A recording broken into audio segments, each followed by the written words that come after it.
Donc, le second quadri, il a commencé hier. Je vous en rappelle ici les éléments les plus importants. Comme pour tous les quadris, 12 semaines de cours.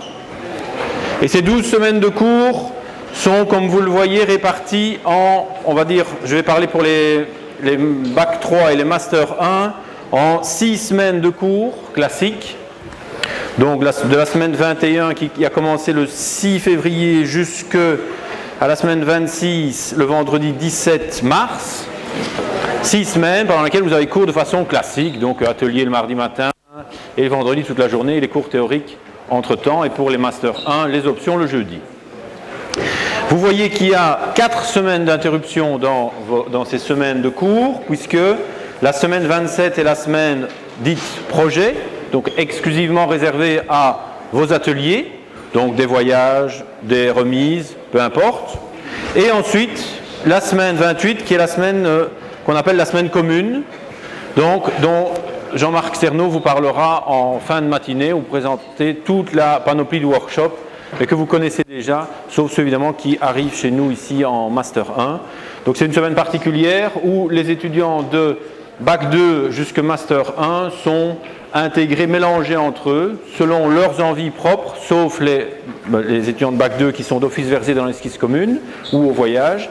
Et donc vous avez des workshops inter-ateliers, voire des workshops qui n'ont rien à voir avec les ateliers, qui sont portés par des chercheurs ici de la faculté ou des enseignants de cours théoriques.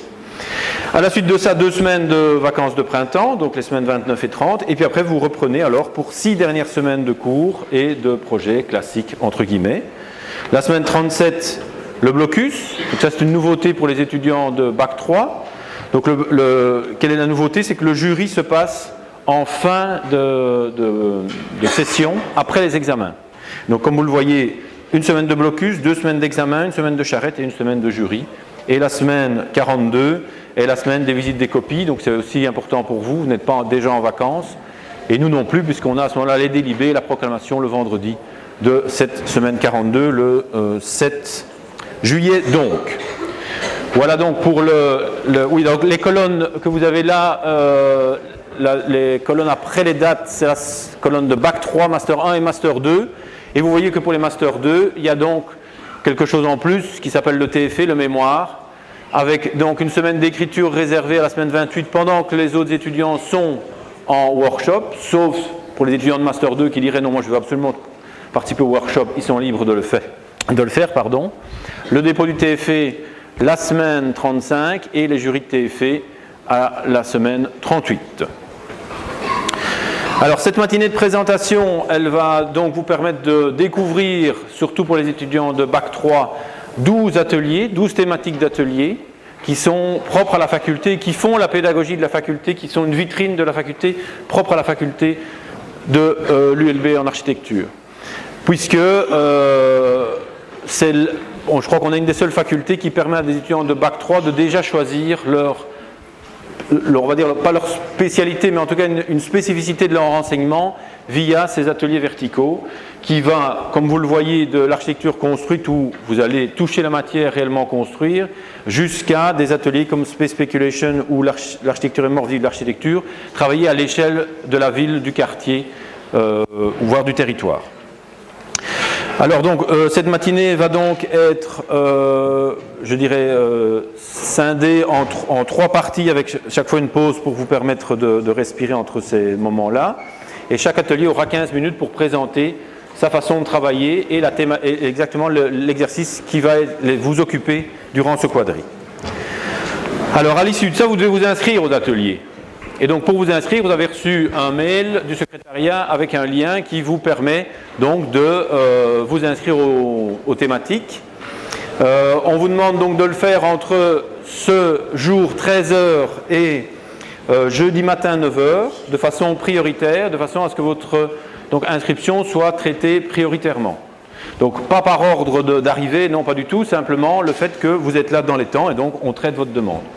On vous demande de donner 5 choix parmi les 12 possibilités et on essaiera évidemment de vous donner votre premier choix, si pas votre deuxième. Vous pouvez, si vous changez d'avis dans ce délai de aujourd'hui 13h à jeudi 9h, modifier votre inscription. Il vous suffit simplement de rentrer un nouveau formulaire avec vos nouveaux choix et vous recevrez à ce moment-là un mail de confirmation de votre inscription à chaque fois après l'inscription, avant la fin de la journée en tout cas. Alors si vous êtes étudiant de master, il se peut que votre thématique de TFE soit liée avec un des ateliers et à ce moment-là vous le spécifiez dans la dernière page du formulaire qui est la page commentaires, questions ou suggestions, de façon à ce que, puisque c'est moi qui fais les répartitions, je puisse savoir qu'il y a effectivement une priorité pour vous spécifique qui est en master 2 en lien avec votre TFE. Donc le mail de confirmation, je vous l'ai dit. Alors au niveau des répartitions, il faut que vous sachiez que sur les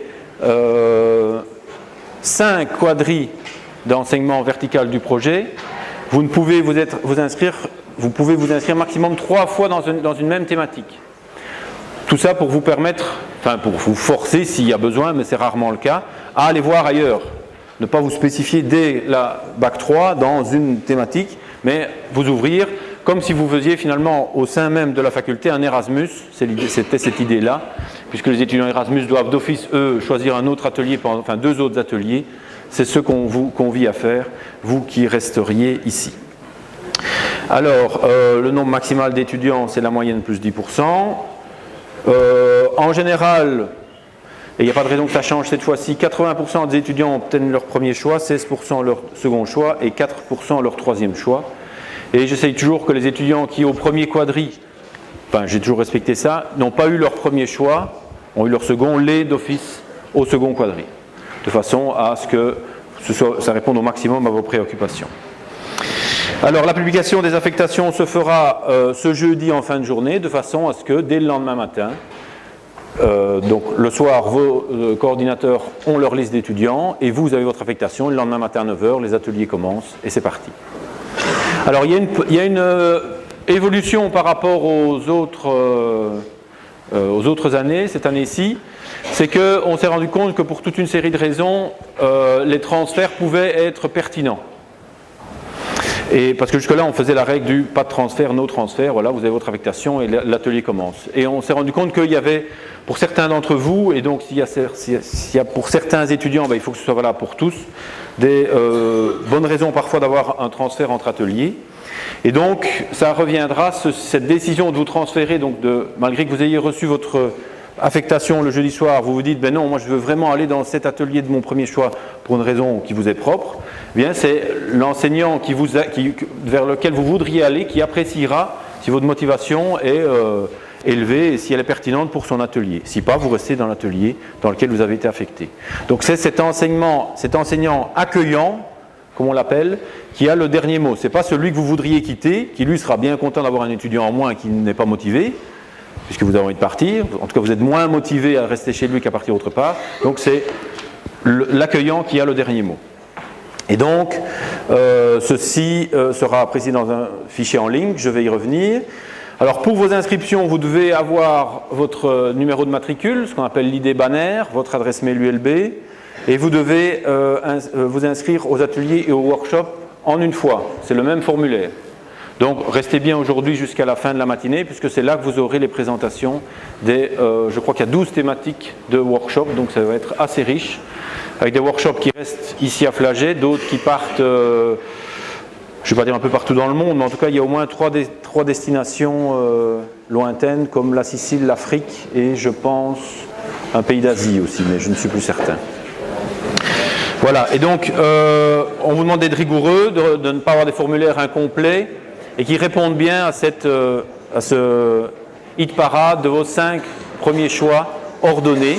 Ceux qui ne respectent pas ça ne sont pas prioritaires. Okay ? Alors voilà le fichier en ligne sur lequel vos affectations seront communiquées. Donc vous le voyez ici. Vous avez donc... Ah, vous ne le voyez pas.